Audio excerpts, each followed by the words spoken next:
오늘 하나님께서 우리에게 주시는 말씀은 민수기 35장 33절부터 34절의 말씀입니다.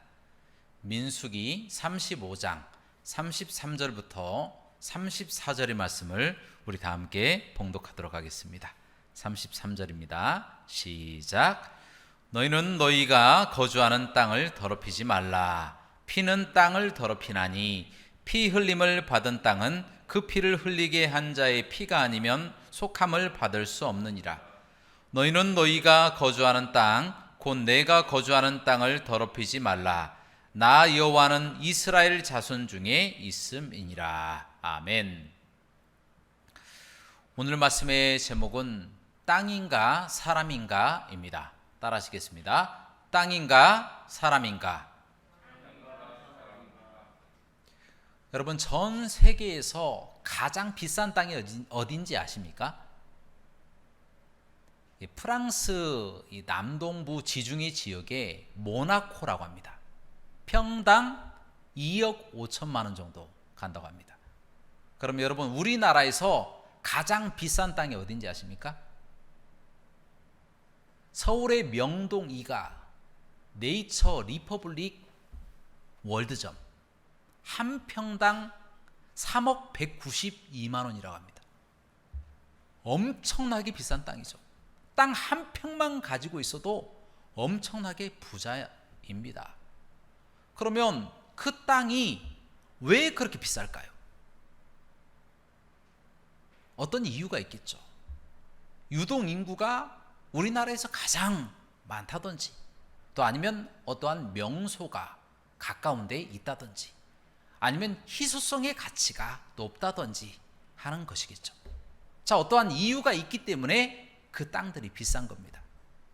여러분, 그런데요, 이 고대 근동에 예전에 이스라엘 그 지역의 이 중동 지방에서는 이 비싸고 좋은 땅의 이 기준이 지금과는 좀 사뭇 달랐다라는 거예요. 왜 그렇습니까? 그때 당시에는 이 물을 끌어오는 기술이 없기 때문에 물이 많은 곳, 샘이 있거나 또 계곡이 있거나 또 산림이 있어서 목축업을 하기에 굉장히 좋고, 또 농작할 수 있는 밭이 있거나 하는 이와 같은 땅이 굉장히 비싸고 좋은 땅으로 평가받았다라는 거예요. 바로 그 땅이 어디냐? 가나안 땅이다라는 거예요.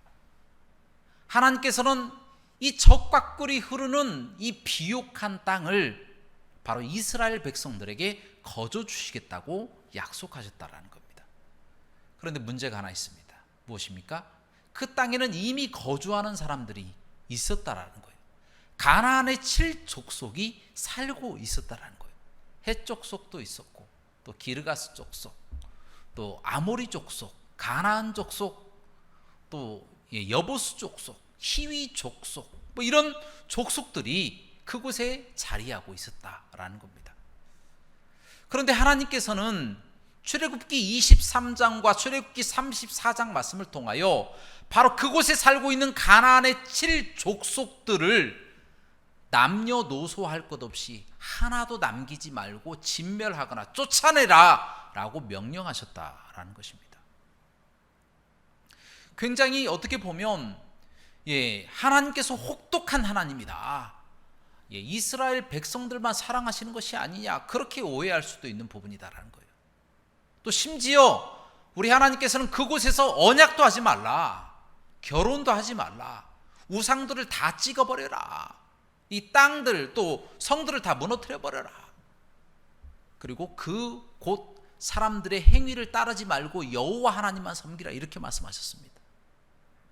정말 하나님께서는 이스라엘 백성들에게 좋은 땅을 주기 위해서 어떻게 보면 그곳에 살고 있는 사람들을 사지로 내모는, 굉장히 인정도 없고 사정도 봐주지 않는 굉장히 무서운 하나님이 아닌가, 이렇게 우리가 착각할 때도 있다라는 거예요. 그런 모습이 보여지기 때문에. 그런데 그것이 사실일까요? 하나님은 정말 인정도 없고 또 공의롭지도 않고 또 정의롭지도 않고 사랑도 없으신 하나님일까요? 아니죠. 하나님은 사랑도 많으시고 공의로우신 하나님이십니다. 반드시 심판하시고 올바른 사람들을 올바른 길로 인도하시는 분이 우리 하나님 아버지시다라는 것을 우리가 알고 있습니다. 그렇다면 왜 오늘 말씀에 나와 있는 것처럼 이 가나안 직칠 족속을 잘 살고 있는 원주민들을 힘으로 그들을 몰아내려고 하시는 것처럼 보이냐라는 겁니다. 그 이유가 무엇일까요? 단도직입적으로 말씀드립니다. 바로 그 살고 있는 땅을 더럽혔기 때문이다라는 거예요. 여러분, 오늘 본문 말씀 민수기 35장 33절부터 34절의 말씀을 우리 다 함께 봉독하도록 하겠습니다. 시작. 너희는 너희가 거주하는 땅을 더럽히지 말라. 피는 땅을 더럽히나니 피 흘림을 받은 땅은 그 피를 흘리게 한 자의 피가 아니면 속함을 받을 수 없느니라. 너희는 너희가 거주하는 땅 곧 내가 거주하는 땅을 더럽히지 말라. 나 여호와는 이스라엘의 자손 중에 있음이니라. 아멘. 여러분, 가나안 사람들이 어떤 사람인지 아십니까? 이 사람들은 자기 자식을 몰록에게 불로 태워버려서 인신제사를 드리는 살인자들이었습니다. 그 아무것도 모르는 순진한 어린아이들의 피를 무지하게 흘렸던 인간들이 바로 가나안 사람들이었다라는 겁니다. 하나님께서 그 죄를 묻지 않으시겠습니까? 반드시 그 죄를 물어서 심판하시는 공의로우신 하나님이시다라는 겁니다. 더군다나 그 사람들은 동성애하는 사람들이었어요. 또 수간까지 하고요, 온갖 술 취함과 또 방탕함, 온갖 범죄가 그 땅에 가득한 땅이었다라는 거예요. 남녀노소 할 것 없이 다 타락해 있는 겁니다. 바로 그 땅을 심판하기 위해서 하나님께서는 이스라엘 백성들을 그곳으로 보내셨다라는 것입니다. 그래서 땅이 심지어 그들을 토해낼 정도로 굉장히 거북한 사람들이 바로 가나안 사람들이었다라는 거예요. 그럼에도 불구하고 하나님은요, 그들에게 계속 경고하고 돌아오기를 바라고 계셨어요. 그래서 소돔과 고모라 땅이 어떻게 멸망한 줄 아시잖아요. 처음에는 하나님의 천사들을 보내서 그 소돔과 고모라 땅을 살펴보게 하셨어요. 그런데도 불구하고 그들이 하나님의 말씀을 거부하고 경고를 거부하고 계속해서 음란하고 또 동성애하고 잘못된 일을 하니까 하나님께서 유황불로 그곳을 완전히 없애버리셨다라는 것입니다. 하나님의 심판이 있기 전에 경고가 있었다라는 거예요. 의인 10명이 없어서 멸망한 곳이 소돔과 고모라 땅입니다. 가나안 사람들은 그것을 눈으로 다 목도했어요. 바로 옆에서 소돔과 고모라 땅이 어떻게 없어지는지를 그들이 다 목도하였다는 겁니다. 그리고 그 이후에 이 모세가 60만 명이나 되는 이 장정만 60만 명이니까 한 200만 명 정도 되죠. 그 사람들을 이끌고 나올 때에 10가지 재앙이 이집트에 부어졌다라고 하는 소식을 전해 들었을 것입니다. 홍해 바다를 갈라서 하나님이 가나안 땅으로 진격하게 하고 계신다는 소문을 들었을 것입니다. 그러면 그들이 그 즉시 무릎을 꿇고 하나님 앞에 회개하고 나왔어야죠. 그러나 그들이 범죄하는 범죄를 그치지 않았습니다. 계속 범죄하고 이스라엘을 대적하고 하나님을 대적하려 하였다라는 것입니다. 그 결과 어떻게 됐습니까? 그 땅이 사람의 힘이 아니라 하나님의 능력으로 무너지고 그 땅은 이스라엘 사람들의 것이 되어버렸다는 것입니다. 그렇다면 반대로 이스라엘 사람들은 가나안 사람들보다 공의로운 사람들이기 때문에 가나안 땅을 뺏을 수가 있었습니까? 공의로운 사람들이기 때문에 가나안 땅을 뺏어도 되는 것입니까?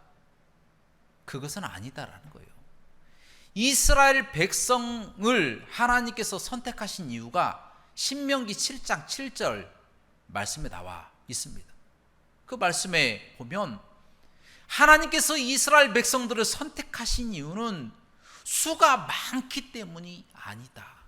수가 적기 때문에 너희를 선택하였다라고 말씀하고 계십니다. 하나님께서는 온 세상 사람들 앞에서 이스라엘이라고 하는 이 작은 힘으로, 작은 수로는 가나안 땅을 물리칠 수 없다. 그들은 너무 잘 먹고 잘 살아서 힘도 세고 무기도 굉장히 강한 민족이기 때문에 이길 수가 없다. 그러나 그와 같이 적은 수로도 내가 함께 하기 때문에 그 땅을 물리칠 수가 있는 것이다라는 것을 보여주시기 위해서 하나님은 아주 적은 민족인 이스라엘 민족을 선택하셨다라는 거예요. 또 하나님께서 이스라엘 백성들에게 땅을 주신 이유가 무엇입니까? 그 땅을 주신 이유가 바로 신명기 9장 4절 말씀에 또 기록되어 있습니다. 신명기 9장 4절 말씀. 하나님께서 그 땅을 주신 이유가 무엇이라고 기록하고 있습니까? 그들이 공의롭기 때문에 그들에게 땅을 주신다고 말씀하고 있습니까? 아닙니다.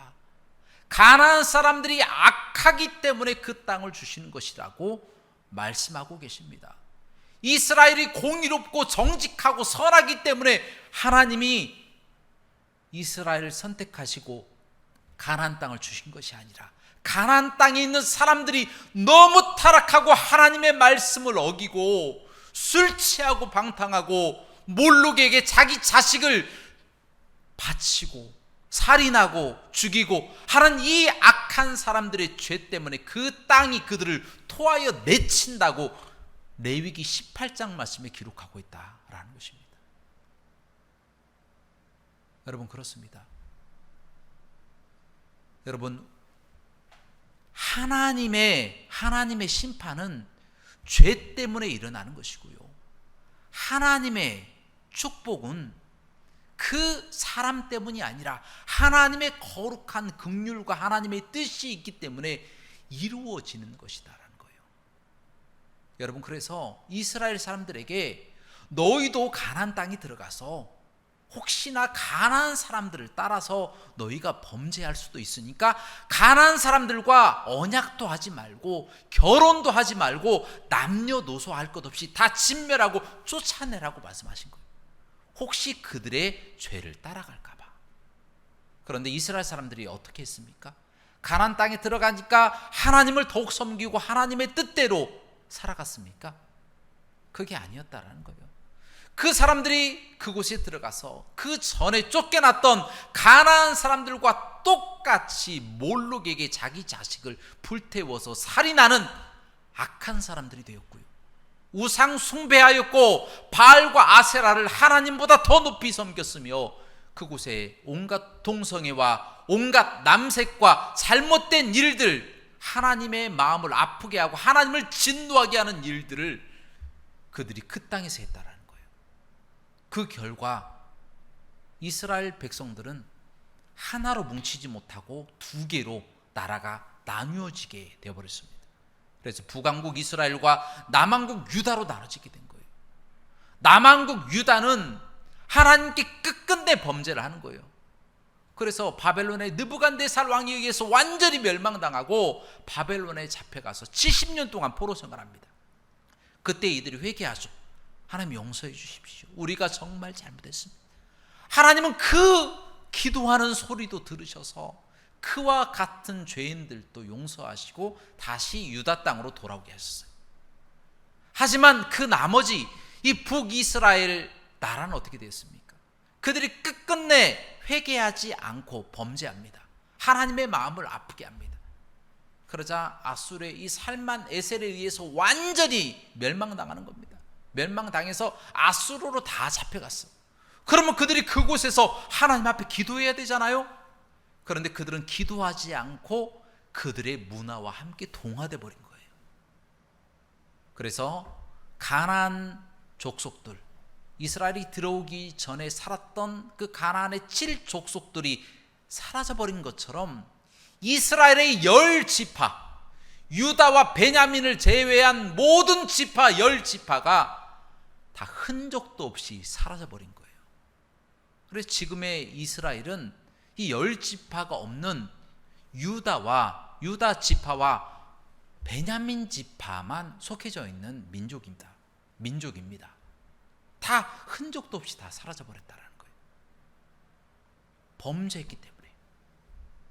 여러분, 그래서요, 적과 꿀이 흐르는 가나안 땅, 그 좋은 땅이 중요한 게 아니에요. 하나님을 믿느냐 믿지 않느냐가 훨씬 더 중요한 겁니다. 여러분, 땅이 문제입니까? 사람이 문제입니까? 사람이 문제입니다. 사람이. 왜냐하면 사람이 땅을 황폐하게 하기도 만들고 사람이 땅을 복되게 만들기도 하기 때문입니다. 소돔과 고모라 땅이 왜 멸망했습니까? 땅이 더럽기 때문에 멸망했습니까? 아니면 사람이 타락해서 멸망했습니까? 사람이 타락해서 멸망했습니다. 그 땅에 사람이 그 땅을 좌지우지한다라는 거예요. 그 땅의 지위를. 누가 사느냐? 하나님을 믿는 사람이 사느냐? 하나님을 믿지 않는 사람이 사느냐? 하나님을 경외하는 사람이 사느냐? 아니면 하나님의 마음을 아프게 하고 우상 숭배하고 잘못된 동성이나 잘못된 일들을 하는 그와 같은 사람들이 사느냐에 따라서 그 땅의 가치가 평가가 된다는 거예요. 그래서 그곳에 범죄하는 사람들이 많으면 많아질수록 하나님의 심판의 강도가 강하게 옵니다.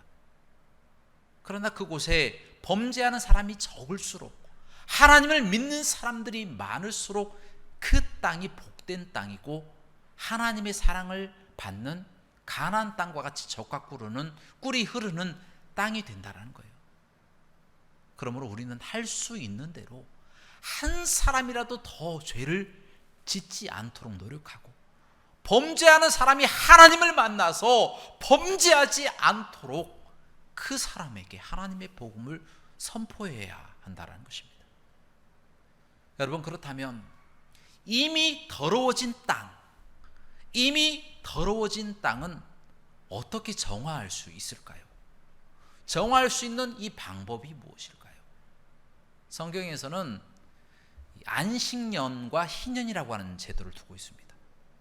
7년째 되는 해에는 그 밭이나 논이나 이런 것을 재배하지 않고 또 농작하지 않고 그것을 그냥 쉬게 만드는 거예요. 그리고 희년이라고 하는 것은 50년째 되는 날 누구에게 땅이 팔렸다든가 다른 사람들에게 어쩔 수 없이 땅이 넘어갔다든가 하는 그 땅이 있으면 다 본 주인에게 되돌려 주는 그런 제도가 희년입니다.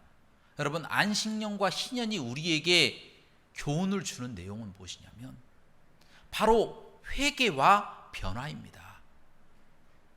하나님을 떠나 하나님의 마음을 아프게 하고 범죄하였던 그들이 하나님을 기억하는 거예요.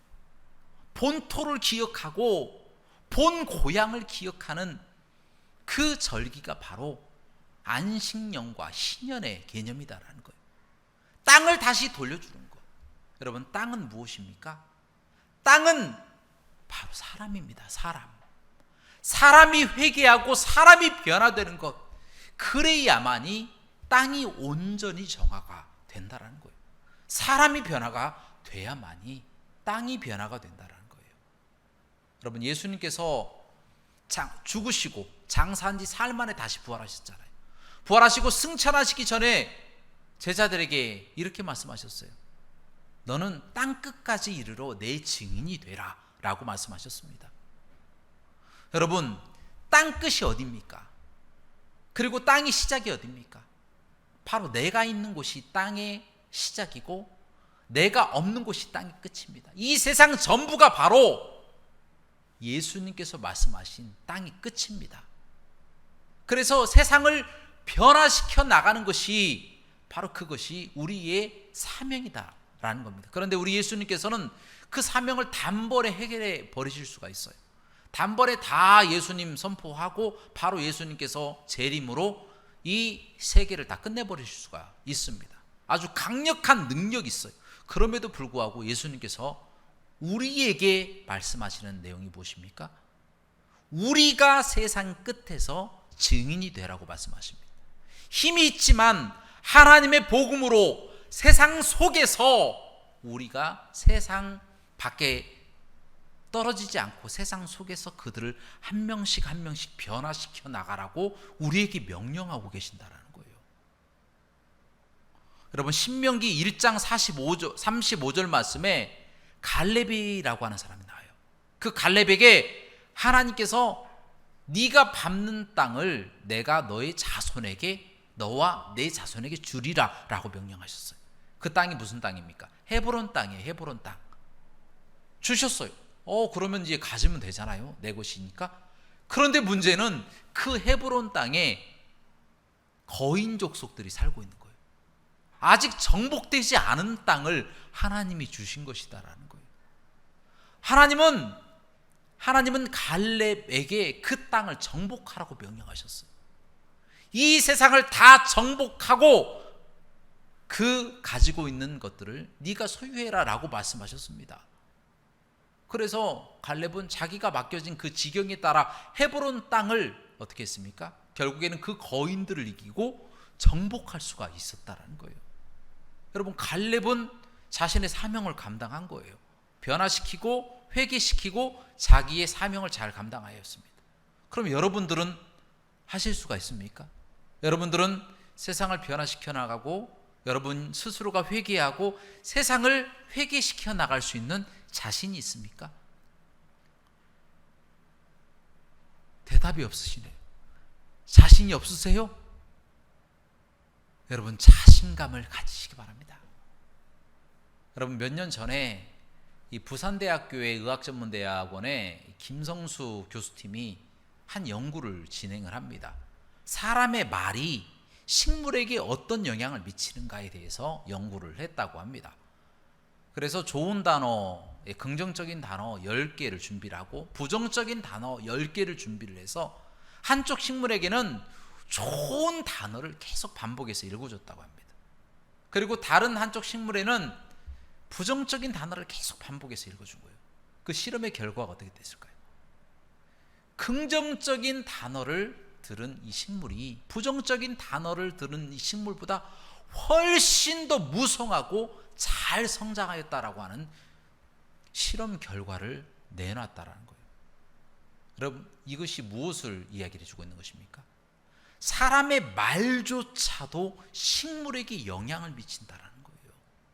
하물며 성령님이 우리 안에 거하시는 하나님의 거룩한 하나님의 자녀들, 왕같은 제사장이요 거룩한 족속, 하나님의 거룩한 선지자가 된 우리가 얼마나 큰 능력을 가지고 있겠냐라는 겁니다. 여러분 자신감을 가지시기 바랍니다. 우리가 할 수 있으면 할 수 있는 겁니다. 하나님이 우리 속에 계시기 때문에 우리가 할 수 있다고 마음만 먹으면 우리 자신도 변화될 뿐만 아니라 온 세상을 다 변화시킬 능력이 있다는 거예요. 나만 빼고가 아니라 나도 속한 상태에서 세상을 함께 변화시켜 나간다라는 것입니다. 여러분, 이제 말씀을 정리합니다. 땅은 곧 사람입니다. 그래서 땅을 변화시키기 위해서는 사람을 변화시켜야 됩니다. 사람을 변화시키는 가장 좋은 방법은 무엇입니까? 하나님을 믿게 하면 되는 거예요. 예수님을 믿으면 변할 수 없는 사람이 변하게 되는 겁니다. 한 사람만 변하면 세상이 바뀌어 나가는 거예요. 다 변해버리는 것이 아니라 조금씩 변해 나가는 겁니다. 그래서 세상이 왜 이렇게 썩었어? 라고 말할 필요가 없어요. 내가 그 안에 속해져 있기 때문에 내가 먼저 변해야 되는 거예요. 뿐만 아니라 그 세상 속에 다른 사람을 한 사람만 변화시켜도 엄청난 변화가 일어나게 되어지는 겁니다. 그래서 땅을 변화시키기 위해서는 사람을 변화시켜야 되는 거예요. 그래서 좋은 땅이 무슨 땅입니까? 믿는 사람들이 많은 땅, 교회가 많은 땅, 또한 하나님을 경외하고 예배가, 찬양이, 기도가 넘치는 땅, 그 땅이 바로 복된 하나님의 좋은 땅이다라는 거예요. 그럼 반대로 변화가 필요한 땅은 어떤 땅입니까?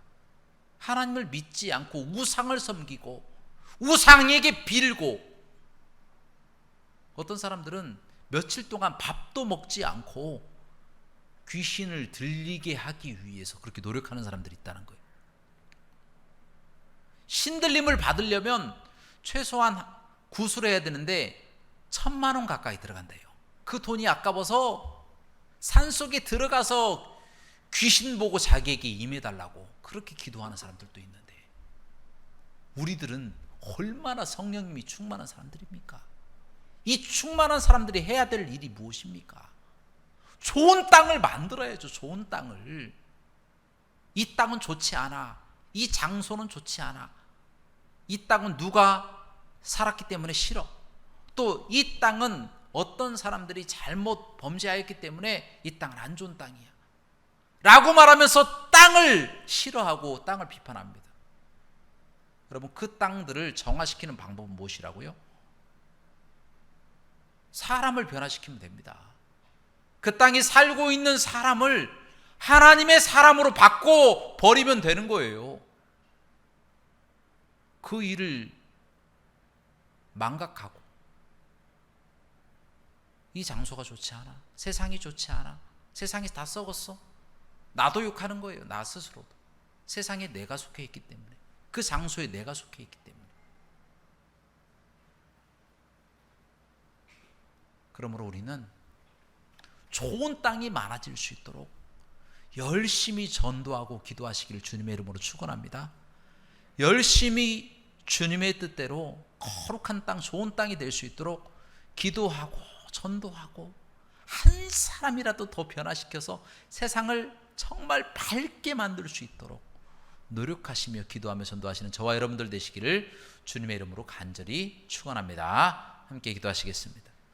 사랑과 은혜가 풍성하시고 자비로우신 하나님 아버지, 하나님, 우리는 세상이 썩었다, 하나님 세상에 어두워져만 간다 라고 이야기하고, 세상 사람들이 속해진 땅을 불결한 곳으로 생각하고 싫어하고 미워하였습니다.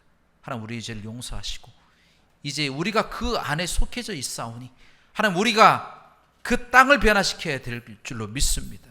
하나님, 우리가 이제 그 땅 된 사람을 변화시킬 수 있도록 인도하여 주시옵소서.